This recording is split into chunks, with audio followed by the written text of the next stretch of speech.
Sinasabi nating ilulubog nito sa utang ang mga driver at operator? Oh yes, ilulubog talaga nila yung karaniwang driver and operator. Buhin mo saan ka makakita ng nagkakahalaga ng 2.3 million to 2.8 million per unit. Sa ngayon nga, matindi na yung kahirapan, impyernong paraan ng pagsakay ng karaniwang commuter sa kanilang pupuntahan. Haba ng mga pilas, haba ng paghihintay kung saan man ang babaan ng mga sasakyan o jeep. At talagang punong-puno yung mga sasakyang nais puntahan.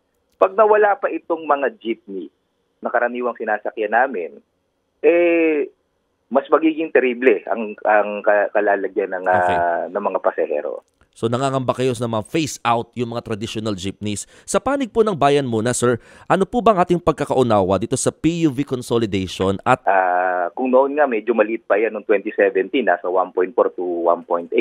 Pero syempre ngayon 2020 yung pinaka-latest. Ang estima mismo ng Department of Transportation ay nasa 2.3 na to 2.8 million ng per unit. Palaki ng palaki yung halaga. Tapos ang ipapahiram lang ng gobyerno o isa-subsidize ay napakaliit.